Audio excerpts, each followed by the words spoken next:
Here it says my name on the desk. That's the one thing I've done for like the past month. Oh yeah. I've been on and I added my name in. So even when they fire me, I'm still there. You ready? Well, hold on. Do you want to make this a joint interview? You interview someone else at the same time, What do you rather mean? than just me. You can do Luna as well. Who's Lunar? The COO of Task Force Dagger. No. Fuck. Why? Because he talks so much. Last time I did one with him, he just spoke the whole time for me. I just had to say like hi and stuff. You know, at the end of the interview, if you do well, you can actually add me as a friend. That's gonna be a reward, you know? Are you sure? Yeah. I don't see how that works out in my favor, but okay. That's your favor, actually, because I'm the owner, you know? Please introduce yourself and tell us a bit about yourself. I'm Owen. I'm the chairman of the Joint Chiefs of Staff for Zan's USAR. I've been in this position for like about CGCS for about 4 months, and before the rank structure got upgraded, I was CSA from July. I've been Army staff. This is my second time going around now. Probably been Army staff in total for over 1.5 years, pushing 2 years now. I've seen quite a few iterations of the group, especially from when I was HQ and stuff, to how it is now. And yeah, that's pretty much it. You were hired by Xanant after resigning the last time. Firstly, why did you resign the previous time? Secondly, were you in constant contact with Xanants that you knew you had to come back, or was it just a sudden message? So the first time round, I didn't actually resign. I was removed from my position, and quite literally, it was because me and Zan had a bit of a disagreement about just the way things were going, and he swapped me out for pro. Solid guy, obviously. He has a similar amount of experience, more than me, and Zan just trusted him a bit more to run the group at that time. So I didn't resign the first time. Secondly, was I in constant messages and constant contact with Zan, and that I knew I'd come back? No. So after I was removed the first time, I was blacklisted for a year. So I was gone for a year solid and a year flat, and then Zan messaged me when the group started struggling. He messaged me, we just started talking a bit and seeing how we were and blah blah blah. But then we VC'd for a bit, and he offered me to come back, and we went over a bunch of new changes. So it's funny actually, because the first time we talked, it was about talking about some of the potential issues with the group. So we covered about a few things that could be wrong with the AS team, and obviously how the management aspect has a big side of it. But I've always been a believer that between management and development, it's more of a 50-50 split between who has the biggest impact and who doesn't. So we also talked about the map a little bit. So at the time, it wasn't the Army roleplay one that was just on. It was the one before that, Fort Jackson 4.0 or Fort Martin 4.0, something like that. We basically talked about it didn't have the same vibe as the old maps, didn't have the same aesthetic.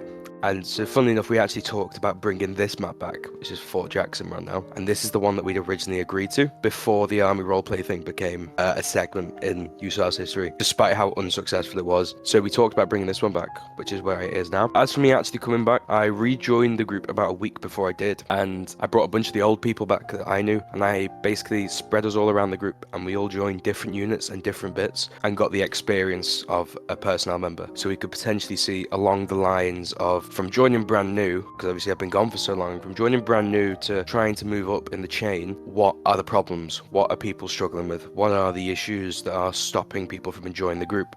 Now, everyone else that I sent to different, to Tradoc, to Force Comms at ASOC, and the other half NPC, they all did well. I did really bad. I got myself blacklisted from NPC in the first week I was there. I started a massive cuff train on base, but if you're not going to have fun, what's the point in it? You know what I mean? Yeah, that's true. I completely that's agree. How I came back. Between the 2 times you were CGTS, which one did you like the most and why? What changes would you have done in your previous run as CGTS? What more changes do you wish to bring into USR right now? Okay, so it's a bit of a big question, because if we say I've enjoyed both run-throughs. However, if I was to say which one I actually spent most of my time enjoying rather than actually just managing, I'd say it's probably my first run through, and that's because it's when I moved up. So it's when I went from E1 to chairman of the Joint Chiefs. That was my kind of first initial progression, which took me like 1.5 years to do. So that was most enjoyable for me, because it's when I was involved with the community on a much more closer level. It's when I had when I was sat in VCs with people who I made friends with. It was about spreading around and just seeing what the group was all about. And it was really nice to get that immersive experience, and it was amazing then to get the chance to then run the group and fix some of those original problems that I'd first noted when moving up the chain. It's not to say that I don't like this run round now. I think it's if you speak to anyone that's come back, so I think if you speak to Pro, or I know Ben just didn't go to CJCS, but he was VCSA still, you speak to either of them, when you come back to an Army staff level for the second time round, you kind of feel disconnected, because as I said, not many people actually know me. They just know of me. They know that I'm just here at the top. They don't actually know what I'm like. They don't know what I've done in the past. They don't know that I can have a good time and things like that. There's no sense of that little community anymore. But I have, with that said, enjoyed this run through for its own reasons, being that I've got to reshape the group back to what it needs to be and make better changes and keep moving forwards with the work that I laid down my last time here. And there's an amazing group of people that I'm working with now in Army Staff. Farewells, Asa, Alexis, Finn, they're all doing an amazing job. Like, there's absolutely no worry that they can do what they need, which means that we can all focus on our own projects as well. And everywhere in the group is improving because of that, and you can tell that there are these constant improvements. Nothing's stagnating anymore. Everyone's doing such a good job. So I'd have to say that little community spirit is starting to rebuild as well. So yeah, there's nothing against me disliking this one. Yeah, I agree. I feel like everybody in Army Staff is doing well. I mean, personally, I've not had the chance to really get to know you. I've not been USAR that long, as you said. You're not particularly active.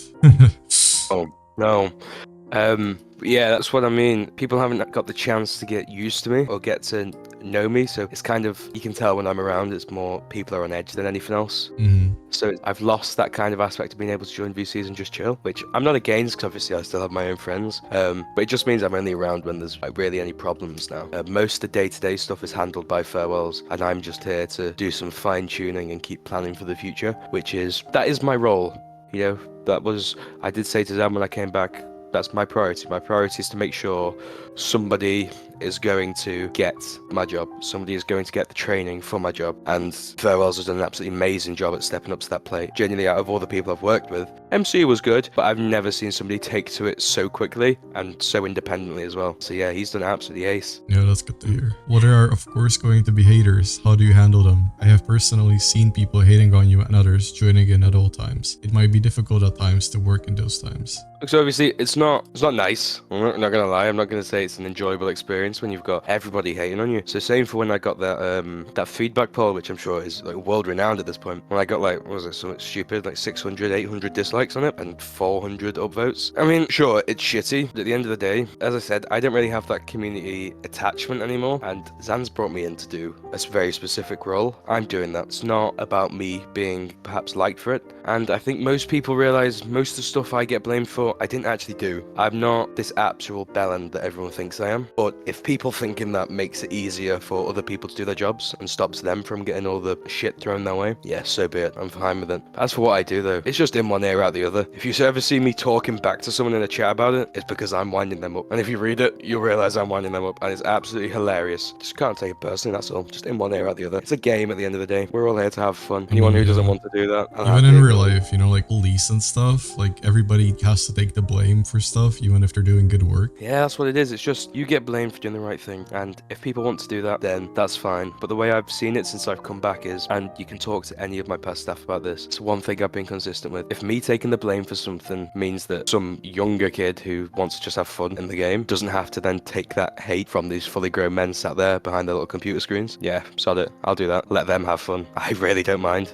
That's nice of you. We all joke around about your salary and what you get from it. Frankly speaking, with so much going on in life, how and why do you still go on? It's a bit of an ironic question, really. Yeah, so my salary is nothing. I don't get anything from this. I don't get paid, which isn't a surprise for me. But as for why I keep going, the only reason I kept going the first time was the community side. The only reason I've kept going this time is because Zan asked me to. At the end of the day, he is a mate, and it's a hobby. It's something to do. As for how I balance things and things like that, I don't really. Now that everything's set up, I was here, I was active constantly for my first 7-8 months here, but now that everything's set up to the way it needs to be, where I'm not needed constantly, my priority is straight back to my real life. Like, I'm not seen around a lot, but I am still around. Simply put, my priority is on my real work and on university and things like that. So I don't think I'm the best person to go to ask about how I balance things and things like that. I mean, that's understandable, you've done your part. Yeah, I hope so. I hope that's what other people see as well.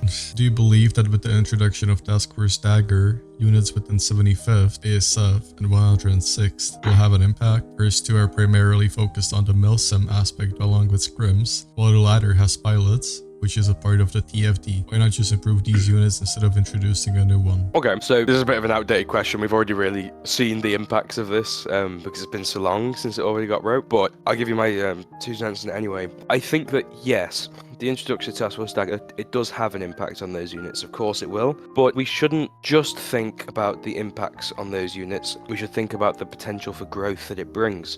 Because yes, it does decrease the member count in 75th, the member count in ASF, in USAR, but not by such a significant amount that it will cripple them units. It provides them ample opportunity to then open a new brigade in their place and grow into something they perhaps might have not been able to try before, which then opens a different genre within our group for people to play with, so they can join from other places and see that. As for Task Force Dagger's opening, we spent months building up Milsim units across USAR to combine them into the one, and the reason that was done is, so each of the Milsim brigades that we had and the companies and things, they all had their training schools, but they were all built on the premise that people already had that understanding of Milsim, and that they already knew what they were doing, they knew everything about Milsim, and that all they had to do was kind of pass some kind of entry. But with Task Force Dagger, it allows us to do two things. It allows us to have that side of things, where they pass their tryout selection and they get into the unit, but it also allows us to have a training unit, which is dedicated to training people the fundamental skills of Milsim, so they can then improve and join in Task Force Dagger. It doesn't seem that big to begin with, but it means that people who have never done Milsim before now have the ability within USAR exclusively to learn these Milsim skills and be included in a different type of community. Now, if enough people go through it, because once they've passed this little pipeline thing, they don't have to then go into Task Force. What this will do is it'll increase the amount of people overall in USAR that have the ability to do Milsim. And then that will have the knock-on effect of we can reopen those Milsim units around USAR. So we can open ones in ForceCom again. We can open more in ASOC, which means that we're getting more growth on a larger scale rather than just in one place. So not only does it provide growth for these units by providing them with other brigades and options to open, it provides growth for the whole group by opening us up to a new genre that we perhaps didn't have the inclusivity for before. We just kind of had that existing community. But yeah, Task Force Dagger in that respect, and it's doing well, in that respect, it's an absolutely amazing idea because it means that we are going to be able to have that growth, have more units, have more joint events, have more abilities to compete in events with allies and things like that. It grows the whole community, and it's more of a bigger vision thing, you might say, for people to look at as to why we don't just improve those units. Yeah, it's all good to improve the brigades, the Milsim brigades we already had, but then that's not bringing it all under one roof. It's not making this elite center for Milsim. It's not providing us enough room. So saying the brigades, it's not then providing enough room and enough staff to dedicate to just training people, which is what we really needed. Because say if we add an extra company to the one in ASF, their brigade high com would be too split over too many different things. Whereas now in Task Force, they have brigade staff, division staff, and highcom, and company staff all dedicated to it. So it's a much more efficient system. Okay? That's understandable. You know, I feel like having it all combined under one like big group is better, even for like organization, you know? Yeah, it's amazing. Right. The Judge Advocate's General Corps is one of the units which everyone wanted back. Why was it shut down in the first place? What changes have you made in it since it has started again? So JAGC was shut down by me when I first rejoined as CSA, and it was because of the reputation that it got. So if you were here for my first kind of tenure, I really liked the idea of having JAGC, and I was really excited to build it up, but it had a really poor execution after I left and when it was opened, and it means it got a really bad reputation for what it can and can't do, and staff resented it. It was so slow, and it wasn't working, it wasn't doing its intended purpose. It was actually slowing down people getting their punishments appealed, in which case it meant that it was just quicker to DM a member of staff, which isn't how it should have been, and it reduced that fairness as well and created potential bias with the limited amount of staff that were dealing with things. Now this time around, we've done, oh shit, my bad, I just blinked through the roof. My bad. Yeah, that happens. So this time around, we've thought it through. So Xander, who's the current CO, and then Blues and Mako. So obviously it came for us first with Infinity, but then he had some problems, so we had to step aside, and then Mako took up the role. It has had a lot more finer tuning, so there's been a lot more thought process into who becomes a judge. It's a much more streamlined process as well. The cases in the actual courtroom don't take forever to do.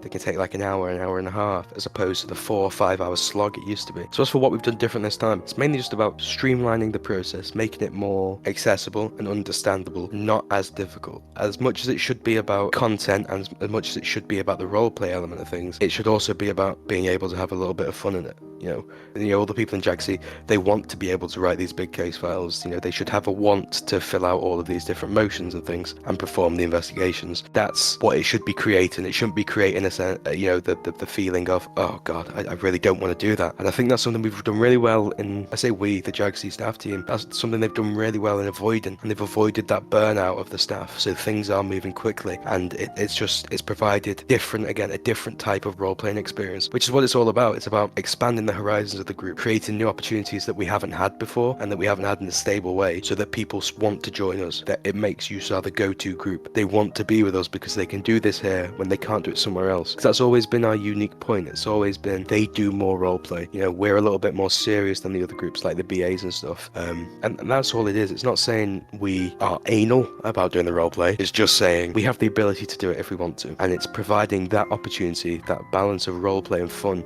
that makes us unique. So it makes us more enjoyable. And that's what JAGC's helped. I agree. What are the future plans for USR? Something to tease for the people in the community? Okay, I don't know why I'm teasing people. That seems a bit rapey, but okay, buddy. If I was to tease anything, I'd probably say CAG, Delta Force. That's something that will be planned and will be worked on when we're in the state too, and that'll be the elite fighting force of USAR. But here's the most important definition that needs to be kept with us now. It will never be like it was before. Same way that we've revolutionized how Task Force works, and same way how we've revolutionized how JAGC and CID both function, we're going to be doing that with Delta. Not going to be full of scrimmers. It's not going to be full of any of those types of people. There's nothing wrong with them, but they're just absolute bellends. We don't need them in the group. We need the best of USAR. That's what it's about. It's about the community. It's about our best, not the best of some, massive FPS group. It's about the best of what we have to offer. The best of Special Forces, the best of 1ID, best of 75th, all of them working together. It's going to be a primarily scrim-focused unit. We might potentially add a War Games element to it, but you have to think if a War Games element might have opened in there, it then creates 2 drags on the population of USAR, so then it takes the scrimmers and it takes the War Games people as well, which we don't really want to do. But it's not going to be a massive unit. It will have a member cap. It will only be small. It'll be functional is what it'll be. But yeah, that's probably the biggest teaser. But as for the future plans for USAR, any of the big ones that I first mentioned, I've already ticked off my list. So I wanted JAGC back, we've done that. I wanted Task Force Dagger, we've done that. I wanted Fort Jackson, we've done that, and we've sorted that out, and it's going well. I don't have anything major left in me, but it's important that it's not just my ideas anymore. The Army staff team have got such a good job that they're proposing the other plans, and they're coming up with them. So they're always talking about new ideas, so yeah. What are your plans for the new chat restrictions that have been forced onto people by Roblox? Is Strat VC going to be the future, or is something else gonna be put in place? No, so we've advised all staff to be using VCs to utilize obviously the voice chat, because you can't talk to people in game, you can't complete the content, as well as maybe sometimes in certain circumstances using DMs. But the issue with that is if someone wanted to be a prick, they could then go and take pictures of that and put that anywhere, and that'd cause problems in itself. But yeah, it's pretty much use the VCs, talk to people. I mean, it fosters a sense of community as well, because I don't know about yourself, but when I first joined, a big problem for me was being able to join VCs with people, actually talk to random people I've never met before. So that's something that'll help deal with as well. It just means that maybe if you're like a 20-year-old guy host a tryout, you could be sat in the VC with a 13-year-old. But at the same time, that's when you just kind of have to take a long look at your life and go, oh dear, I shouldn't be here. I mean, yeah, that's true. But like on the other hand, what about things that are like quick? So let's take an example of like NPC and things like that, like issuing warnings. I don't think that you're gonna be joining a VC with somebody who doesn't want to be there in the first place, trying to communicate with them. Like things like that. You have to do like sign language. Sign language. Join the VC. You have to do sign language on base. Look, I'll show you. You're like, please join my VC. Just keep doing things like that. Press all the buttons. Take your hat off a few times, put it back on if you want, and that means that's the universal sign for join VC. And when they join VC, you just 1-in-1 avatar. Go change. Then they leave. Right. No, but in all seriousness, the NPC thing, they put citations in, so you can issue citation as a warning. Right. So it goes through to them anyway. Well, I guess that's it for the interview. Thank you for participating. Thank you for yapping to me. It was fun having you. It was amazing being here. It was even better when you could actually say the questions in full sentences. Okay, buddy. Yeah, then, oh my god, guys. I don't think I can get it out. Let me try one more time. I'll just clear my throat and compose myself. Shut the fuck up. Yeah. That's what I'm saying. I cut yourself out stuttering like that, or everyone's gonna think you're a right tool.